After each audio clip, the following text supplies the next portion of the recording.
আসসালামু আলাইকুম রহমতুল্লাহি ওবরকাতুহ। সম্মানিত দর্শক, ধানমন্ডির পুরনো ৩২ নম্বর সড়ক, যেটি এখন আর নেই। মানে এই সড়কটির নাম এখন নতুন নম্বর দেয়া হয়েছে। কত নম্বর দেয়া হয়েছে আমরা জানি না। কিন্তু এখনো পর্যন্ত সবাই ওটাকে ৩২ নম্বর সড়ক হিসেবে জানে। দ্বিতীয়ত, ওই সড়কে যে বঙ্গবন্ধুর বাসভবন, ওই বাসভবনটিকেও সবাই ৩২ নম্বর হিসেবেই জানে। ওই বাড়ির নম্বর কত আমি জানি না। সড়কের নাম ৩২, যেটি পাল্টানো হয়েছে, কিন্তু তারপরে লোকজন সেটাকে ৩২ নম্বর বলবে। নতুন পুরনো কোনো ব্যাপার নয়, সড়কের নাম ৩২। দ্বিতীয়ত, ওই বাড়িতে মানে ওই সড়কে অনেকগুলো বাড়ি রয়েছে এবং নিঃসন্দেহে প্রত্যেকটা বাড়ি আলাদা আলাদা হোল্ডিং নম্বর আছে। আর বঙ্গবন্ধুর যে বাড়িটি, সেই বাড়িটির একটা হোল্ডিং নম্বর আছে, কিন্তু লোকজন সেই হোল্ডিং নম্বর জানে না, জানার চেষ্টাও করে না। ওই বাড়িটিকেই বলা হয় ৩২ নম্বর। এখন পুরো ধানমন্ডি ৩২ নম্বর হিসেবে পরিচিত। তারপরে পুরো ৩২ নম্বরটি বঙ্গবন্ধু ভবন হিসেবে পরিচিত, আর বঙ্গবন্ধু ভবনটি ৩২-এর মধ্যে একাকার হয়ে গেছে। সেই ৩২ নম্বর সড়কে যে বঙ্গবন্ধু ভবনটি, এটি জনগণ, ছাত্র জনতা যারা জুলাই আগস্ট বিপ্লব করেছে, তারা রাগে, ক্রোধে, ক্ষোভে এটাকে মাটির সঙ্গে মিশিয়ে দিয়েছে। ন্যায় অন্যায় বড় বিষয় নয়, বিষয়টা হলো যে তাদের রাগ হয়েছে, ক্রোধ হয়েছে, এবং সেই রাগ এবং ক্রোধের যথেষ্ট কারণ আছে। এটি কতটা আইনগতভাবে বৈধ, কতটা অবৈধ, কতটা সঠিক বেঠিক সে প্রশ্ন নয়। তারা যে রাগ হয়েছে, সে রাগের কারণ আছে। এর কারণ হলো ২০০৯ থেকে একেবারে টানা ২০২৪ পর্যন্ত শেখ হাসিনার যে শাসন চলেছে, তার মধ্যে তিনটি নির্বাচন, ১৪, ১৮, ২৪, খুবই বিতর্কিত, অমানবিক, নিষ্ঠুর নির্বাচন করে গণতন্ত্রকে হত্যা করা হয়েছে। তিনি অনেক ভালো ভালো কাজ করেছেন, উন্নয়ন করেছেন, কিন্তু তার সঙ্গে সঙ্গে তার মন্দ কাজের যে পরিধি, এই পরিধির কোনো সীমা এবং পরিসীমা নেই। তিনি অনেকের কাছে যাকে বলা হয় আদরণীয়, সম্মানিত, ভালোবাসার পাত্রী, কিন্তু অ্যাট দ্য সেম টাইম বহু সংখ্যক মানুষের কাছে তিনি মূর্তিমান আতঙ্ক, শেখ হাসিনা।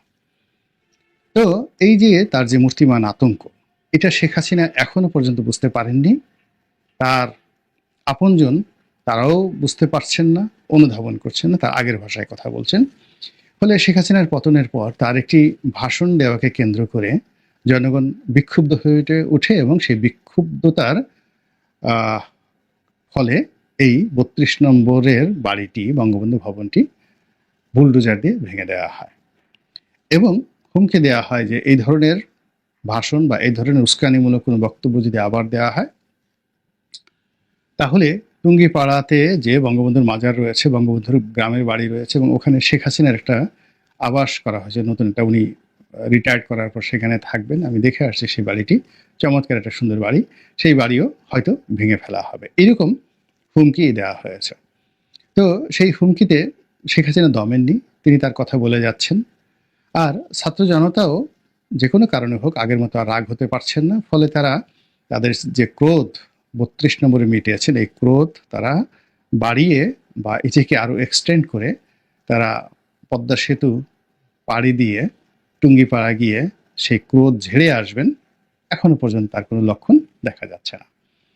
এখন এই ৩২ নম্বর ভাঙার পরে অনেক দিন চলে গেছে, কিন্তু আমরা কোনো অবস্থাতেই আমাদের দৈনন্দিন জীবনে আলাপ আলোচনায় ৩২ নম্বরকে আমরা বাদ দিতে পারছি না। ওখানে এখন কিচ্ছু নেই, কিন্তু সেখানে সেই ধ্বংসস্তূপকে পাহারা দিতে হচ্ছে এবং বহু সংখ্যক লোক সেখানে যাচ্ছে, কেউ দেখতে যাচ্ছে, কেউ এক টুকরা ইট আনতে যাচ্ছে নিজের বাড়িতে বঙ্গবন্ধুর স্মৃতিকে সংরক্ষণ করার জন্য। অনেকে গিয়ে সেখানে কান্নাকাটি করছেন, অনেকে গিয়ে সেখানে ছবি তুলছেন, অনেকে অভিশাপ দিচ্ছেন, এবং অনেকে নিরাপদ দূরত্বে, যাদের একটু সাহস কম, তারা লেকের ওপারে দাঁড়িয়ে কিংবা আরো একটু নিরাপদ দূরত্বে দাঁড়িয়ে ওই দৃশ্য দেখছেন। আর মনের মধ্যে যেভাবে যত বিশ্রী রকম গালাগাল আসে, অভিশাপ আসে, বিষোদ্গার আসে, সেই জিনিসগুলো তারা করে যাচ্ছেন। আর এই সকল ঘটনা যখন ঘটতে থাকে তখন কোনো অবস্থাতেই যাকে বলা হয় এই বিষয়গুলো জাতীয় রাজনীতি থেকে এগুলোকে বাদ দেওয়া যায় না। আমি ৩২ নম্বর বাড়ির তুলনায় কোটি কোটি মানে আমার ব্যক্তিগত বঙ্গবন্ধুর তুলনায় আমি বঙ্গবন্ধু একটা পশমের উপযুক্ত নই, কিন্তু আওয়ামী লীগ আমার একটা বাড়ি ভেঙে দিয়েছে। তো এখন যেটা ভাবি সেটা হলো যে আমাদের গলাচিপাতে উলানিয়া বাজারে আমার যে বাড়িটি ছিল সেই বাড়িটিকে সবাই এমপির বাড়ি হিসেবে আখ্যায়িত করত। এখন ওখানে আরো অনেক এমপি আছেন, স্বাধীনতার পরে অনেক এমপি হয়েছেন, কিন্তু এমপির বাড়ি বলতে গোলাম মোল্লা রনির উলানিয়া বাড়িটিকেই মানুষ বুঝতো। যে কোনো জায়গায় বলতো কোথায় যাচ্ছে, এমপির বাড়িতে যাচ্ছে, কোথায় আছো, এমপির বাড়ির সামনে আছে। তো এটা বিনা ভোটের এমপি যে হয়েছিল তাদের জন্য এটা একটা খুব কষ্টের বিষয় ছিল। দ্বিতীয়ত আমাকে দমন করার, আমাকে মোরালি দুর্বল করার জন্য শেখ হাসিনার হয়তো চেষ্টা ছিল, তদবির ছিল, এই জন্য আমার বাড়িটাকে ঠিক এইভাবেই বা এর চেয়ে নির্মমভাবে ভেঙে দেওয়া হয়েছে। তো ভাঙার ফলে সেই জায়গাটিকে এখনো লোকজন কিন্তু এমপির বাড়ি বলে। বাড়ি নেই, খালি জায়গা, লোকজন সেখানে আসে, দেখতে আসে এবং দাঁড়িয়ে ছবি তুলে গালাগাল করে যারা এই কাজ করেছে, অভিশাপ দেয়। এবং কেউ যদি জিজ্ঞাসা করে এই কোথায় আছে, বলে আমি এখন এমপির বাড়ির সামনে আছি, কিন্তু ওখানে কিন্তু বাড়ি নেই। তা আমার মতো একটা ক্ষুদ্র মানুষের ক্ষেত্রে যদি এই ঘটনা ঘটে, ক্ষুদ্র একটা এলাকাতে ৩২ নম্বরের ক্ষেত্রে এটা কত লক্ষ কোটি গুণ বেশি পরিমাণে ঘটতে পারে একবার বোঝার চেষ্টা করুন। তো আমি নির্বাচন এলাকায় যাই না, অনেকদিন যাই না, সে 18 সালে নির্বাচন করে আসছি, এরপরে আর যাইনি।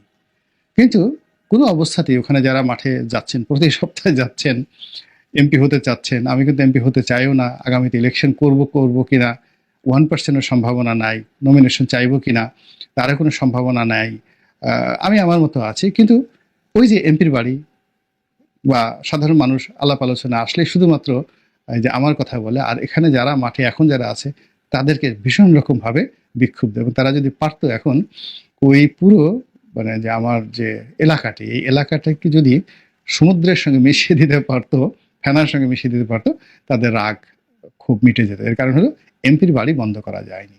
একইভাবে ৩২ নম্বর ভেঙে ফেলা হয়েছে, কিন্তু ৩২ নম্বরটি মানুষের হৃদয় থেকে মুছে ফেলা যায়নি। ৩২ নম্বরের বাড়িটি গুড়িয়ে দেওয়া হয়েছে, কিন্তু ওই বাড়ির যে স্মৃতি, ওই বাড়ির যে অবয়ব, ওটি মানুষের মন থেকে মুছে দেয়া যায়নি। ওই বাড়ির যে স্ট্রাকচার যারা একবার দেখেছে, প্রত্যেকটা মানুষের হৃদয়ে পোর্ট্রেট হিসাবে ওটা পার্মানেন্ট হয়ে গেছে। যে কোনো পবিত্র ভূমির মতো, যে কোনো যাকে বলা হয় প্রকৃতির অপার লীলা, আপনি যেমন টিয়া পাখি, দোয়েল, শ্যামা, তারপরে শেষে আকাশ, বাতাস, চন্দ্র, সূর্য, তারকা ইত্যাদিকে আপনি যেভাবে মনের মধ্যে ধারণ করেন, চাঁদ বলার সাথে সাথে 1 মিনিটের মধ্যে আপনার হৃদয়ে চাঁদের একটা ছবি চলে আসে। তদ্রূপ ৩২ নম্বর বলার সঙ্গে সঙ্গেই বঙ্গবন্ধুর যে বাড়িটি, ওই দোতলা বাড়িটি, সেই স্মৃতি চলে আসে। 1। 2 নম্বর হলো যে ওই বারান্দায় দাঁড়িয়ে, বঙ্গবন্ধু ভবনের বারান্দায় দাঁড়িয়ে, দোতলায় দাঁড়িয়ে যারা বঙ্গবন্ধুকে দেখেছেন তাদের শুধু বাড়ির স্মৃতি নয়, ওই বঙ্গবন্ধুর স্মৃতি চলে আসে, যেটা আগে এই বাড়ি ভাঙার আগে আসতো না, এখন বারবার আসছে। যারা ওই বাড়ির নিচতলাতে সামনের লনে শেখ হাসিনাকে বসতে দেখেছেন, তার সঙ্গে কথা বলেছেন, তারা শেখ হাসিনাকে স্মরণ করছেন। ওই বাড়ির দোতলায় যারা ডাইনিং টেবিলে গিয়েছেন, বেগম মুজিবের সঙ্গে যারা কথা বলেছেন, খাবার টেবিলে খাবার খেয়েছেন, তারা ওই দৃশ্য মনে করছেন, কাঁদছেন। আবার এই সকল দৃশ্য যারা বইতে লিখে গেছেন, শত শত নয়, হাজার হাজার বইতে ওই বঙ্গবন্ধু ভবনের যে কাহিনী, ওখানে কিভাবে খেয়েছে, ওখানে কিভাবে শুয়েছে, ওখানে বঙ্গবন্ধুর বেডরুমের দৃশ্য, ওই বাড়ির কোনো প্রাইভেসি নেই, শুধুমাত্র বাথরুমের ছবিগুলো ছাড়া ওই বাড়ির রান্নাঘর থেকে শুরু করে প্রতিটি রুমের দৃশ্য। তিনি লুঙ্গি পরে শেখ রাসেলকে বুকে জড়িয়ে ধরে আছেন, শেখ রেহানা, শেখ হাসিনা পাশে বসে আছে, দাঁড়িয়ে আছে, শেখ কামাল আছে, জামাল আছে। ওই ছবিগুলো মানুষ এখন এই ৩২ নম্বর ভাঙার পরে তাদের মানসপটে স্থান দিয়েছে, এবং স্থান দিয়ে তারা এগুলোকে পোর্ট্রেট বানিয়ে নিয়েছে। দ্বিতীয়ত, ওই বাড়িকে কেন্দ্র করে যে ইতিহাস রচিত হয়েছে, ওই বাড়ি যেদিন তৈরি হয়েছে সেদিন থেকে ওখানে 6 দফা হয়েছে, ওখানে গণ অভ্যুত্থানের 69 গণ অভ্যুত্থান হয়েছে, ওখানে মুক্তিযুদ্ধের পরিকল্পনা হয়েছে, ওখানে তাজউদ্দিন সাহেব গিয়েছেন, ওখানে জাতীয় 4 নেতা গিয়েছেন, মাওলানা ভাসানী গিয়েছেন, তারপরে ওখানে পুলিশ ডিউটি করেছে, মিলিটারি ডিউটি করেছে, ওখানে 75-এ 15ই আগস্ট হয়েছে, ওখানে বঙ্গবন্ধুর লাশ পড়েছিল। এই সকল ছবিগুলো, দৃশ্যগুলো মানে 32 নম্বরের 100টি নয়, লক্ষটি নয়, কোটি কোটি রেপ্লিকা। এটা ভবনের রেপ্লিকা। ওখানে যে সকল দৃশ্য ছবি আকারে বিভিন্ন জায়গায় প্রকাশিত হয়েছে সেগুলো রেপ্লিকা। কোনো রকম ইনভেস্টমেন্ট ছাড়া কোটি কোটি মানুষের হৃদয়ের মধ্যে এটি সিলসাপোর মারা হয়ে গেছে। এবং অবাক করার ব্যাপার হলো যে এরকম ঘটনা যখন ঘটে, এগুলো আবার করে কি পরবর্তী জেনারেশনে এটা ভাইরাসের মতো ছড়িয়ে যায়। যেমন ধরুন আপনার হৃদয়ে সেই 32 নম্বরের একটা স্মৃতি পোর্ট্রেট আকারে আছে, আপনি কোনোদিন ওখানে গিয়ে কোনোদিন হয়তো হেমায়েতুল্লাহ আলমগীরের সঙ্গে কথা বলেছেন, ছাত্রলীগের কোনো নেতার সঙ্গে কথা বলেছেন, বা ওখানে গিয়ে শেখ হাসিনার সঙ্গে কথা বলেছেন, বঙ্গবন্ধুর সঙ্গে কথা বলেছেন, শেখ কামালের সঙ্গে আড্ডা দিয়েছেন। এখন এটা আপনার হৃদয়ের মধ্যে আছে, আপনি ধারণ করেন। তো এরপরে আপনার সন্তান সন্ততি হলো, হওয়ার পর আপনি হয়তো কোনো কারণে সন্তান সন্ততিকে সে কথা বলেনও নি, কিন্তু এরকম কোনো একটা দৃশ্য যদি আপনার সন্তানেরা দেখে, আপনি মারা গেছেন, মারা যাওয়ার পর কোথাও এরকম একটা ছবি দেখে, ওই ভবনের একটা ছবি দেখে, বা ওই 32 নম্বর নামটি শুনে সঙ্গে সঙ্গে জেনেটিক্যালি ওই আপনার ভিতরে যে পোর্ট্রেটটা ছিল ওটা তার ভিতরে ট্রান্সফার হয়ে যায়, অটো ট্রান্সফার হয়ে যায়। এবং এটা আপনি এখন চিন্তা করেন iCloud-এ আপনি যেভাবে বা গুগলে আপনার যে তথ্যগুলো আপনি সংরক্ষণ করে রাখেন, ফলে একটা ডিভাইস আপনার চলে যায়, আপনি শুধু পাসওয়ার্ড দেওয়ার সঙ্গে সঙ্গেই অন্য নতুন ডিভাইসে আপনার সকল তথ্যগুলো চলে আসে। তো তদ্রূপ মানুষের হৃদয়ের মধ্যে যে বেদনা থাকে, প্রেম থাকে, ভালোবাসা থাকে, ক্রোধ থাকে, যা কিছু থাকে, এটা পরবর্তী জেনারেশনে এরকম একটা দুটো পাসওয়ার্ডের মাধ্যমে সেটা অটো ট্রান্সমিট হয়ে যায়। এবং এই কারণে আমরা এখনো হযরত মুসাকে ভালোবাসি, হযরত ঈসাকে ভালোবাসি, ইমাম মাহাদির কথা কল্পনা করি, আল্লাহ রাসূলকে ভালোবাসি, মক্কাকে ভালোবাসি, মদিনাকে ভালোবাসি, মদিনার খেজুর গাছের কথা শুনে চোখের পানি ফেলি। এগুলো সবই এই জেনেটিক কারবার। এখন এই 32 নম্বর নিয়ে এই বাড়িটা ভেঙে দেওয়ার পরে এরকম একটা জেনেটিক বিপ্লব কিন্তু এই জেনজিরা, আমরা যারা মানে এই যুগে বিপ্লবীদেরকে জেনারেশন জি বলে, জেনজি। তো জেনজিরা এরকম একটা বিপ্লব নিজেদের জ্ঞাত সারে হোক অজ্ঞাত সারে হোক এরকম একটা জেনেটিক ইঞ্জিনিয়ারিং রেভলিউশন ঘটিয়ে দিয়েছে 32 নম্বরকে কেন্দ্র করে, যার পুরো বেনিফিট 100% বেনিফিট শেখ হাসিনা আওয়ামী লীগের ঝুলিতে জড়ো হয়েছে।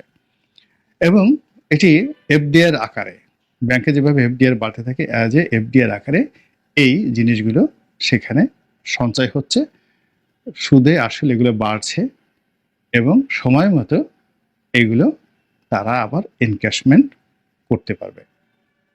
আশা করি আপনারা যারা দর্শক শ্রোতা রয়েছেন আপনারা বিষয়ের গুরুত্বটা বুঝতে পেরেছেন। আল্লাহ আমাদের সবাইকে হেদায়েত দান করুন এবং হেফাজত করুন। আসসালামু আলাইকুম ওয়া রাহমাতুল্লাহি ওয়া বারাকাতুহু।